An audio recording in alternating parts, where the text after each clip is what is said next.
Hey, salut, ça va? T'as regardé The Office en pensant que tu regardais une comédie. Tu pensais que tu regardais une série sur une entreprise de vente de papier dans une ville que personne connaît, avec des gens qui ont rien d'extraordinaire. Et pourtant, on n'a pas pu s'arrêter de regarder.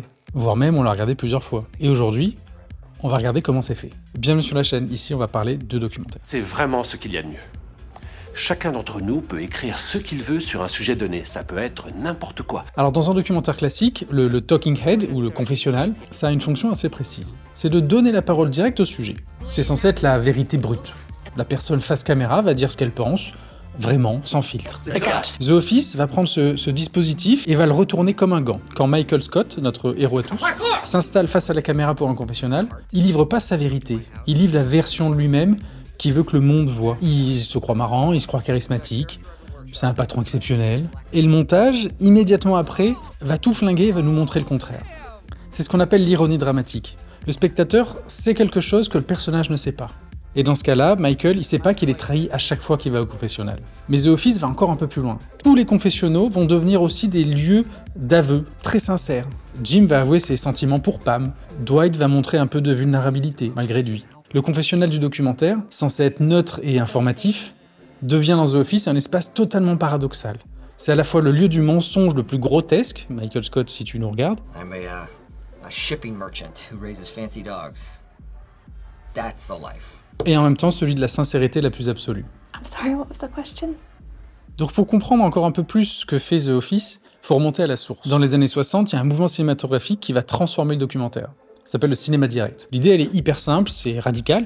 C'est des caméras légères, le son synchrone, pas de narrateur, pas de mise en scène. J'ai fait une vidéo entière là-dessus. Allez voir, c'est une des premières de la chaîne. L'idée, c'est qu'on pose la caméra dans un espace et puis on observe. Frederick Wiseman, qui est décédé il y a peu de temps, filme les hôpitaux, filme des lycées, filme des institutions. T'as les frères Miles aussi qui vont suivre des vendeurs de porte-à-porte. Penny Baker qui va suivre Bob Dylan pendant quelques temps. Le principe, c'est un peu toujours le même, c'est que tu vas voir la réalité livrée telle qu'elle, sans commentaire. Et The Office, il va pas parodier le documentaire, il va parodier exactement cette tradition américaine-là. Not a bad day. On peut regarder comment les scènes sont tournées à chaque fois. La caméra à l'épaule, c'est toujours un peu instable, il y a des silences, il y a un visage qu'on observe 2 secondes de trop, après qu'il y a une remarque déplacée, des réactions captées furtivement, l'air de rien. Tout ça, c'est exactement du Wiseman. C'est exactement le cinéma direct appliqué à un open space à Scranton, en Pennsylvanie. Et là, on pourrait se poser la question si The Office se moque du cinéma direct ou est-ce qu'elle lui rend hommage. À mon avis, c'est un peu les deux. Really? La parodie la plus efficace, c'est toujours celle qui maîtrise parfaitement ce qu'elle caricature. Et The Office connaît le cinéma direct mieux que beaucoup de documentaristes. Elle va l'utiliser avec une discipline formelle qui est très impressionnante. Et c'est précisément cette maîtrise qui rend la comédie possible. Le cinéma direct va reposer sur un élément fondamental. La caméra n'interfère pas, elle observe. Les sujets font leur vie, l'objectif capte sans interrompre. C'est un peu ça le contrat. Jim, dans tous les cas, à chaque épisode, ou presque, viole ce contrat. Chaque fois que quelque chose d'absurde va se passer autour de lui, il va tourner la tête vers l'objectif, faire un regard caméra pendant 2 secondes. Et hop, on retourne à la scène. C'est fait exprès, c'est théâtral, et ça crée de la complicité. Dwight aussi il va regarder la caméra, mais c'est très différent. Son regard, ça va être plutôt celui de quelqu'un qui se sait observer, et qui va en profiter pour se valoriser. Il joue un rôle, évidemment. Alors que Jim, lui, il va inviter le spectateur à partager son incrédulité. C'est pas tout à fait la même chose. Il le prend et il le transforme pour en faire un complice. Le spectateur arrête d'être juste un observateur et va devenir un confident.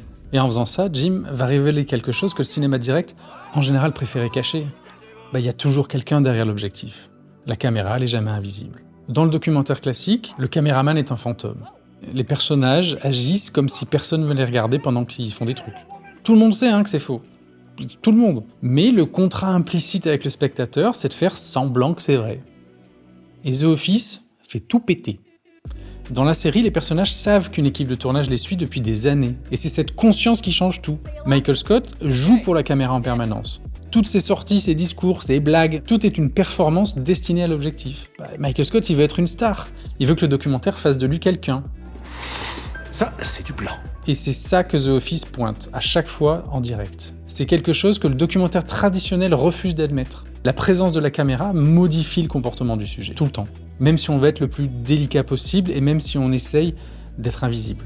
En rendant cette modification explicite et très comique, la série va poser une question qui est relativement sérieuse.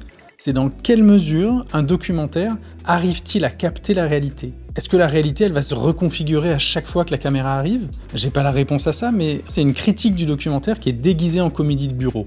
Et ça, c'est pas mal quand même. Stop yelling at me! No, stop yelling! There's no road here! Pour conclure, le cinéma direct filmait les réalités avec une sobriété totale. The Office a pris les mêmes outils et les a appliqués à la fiction pour en révéler tout l'absurde. Et puis il y a un truc qui s'est passé aussi avec les années 2000, c'est qu'on a tous commencé à vivre dans un mockumentaire. Pas un documentaire, un mockumentaire. Le vlog, la story, le authentic content, c'est du cinéma direct qu'on se fait à soi-même. On est simultanément Wiseman, le cinéaste qui va observer sans intervenir, et le sujet de Wiseman. On va cadrer notre propre vie. On choisit ce que la caméra voit. On performe une version de nous-mêmes pour un public hypothétique. The Office avait présenté ça en 2005 à travers Michael Scott, qui jouait au grand patron devant l'équipe de tournage. On s'était bien marré, on pensait que c'était une caricature. Apparemment, c'était pas que une caricature, c'était un peu une prédiction. Merci d'avoir regardé cette vidéo. Pense à t'abonner, ça aide beaucoup, ça motive. C'est un format que je vais reprendre. Je vous parlerai d'un autre documentaire cultissime, Borat, le mec en slip. Allez, à très vite. Ciao. No, God! No, God, please, no! No! No!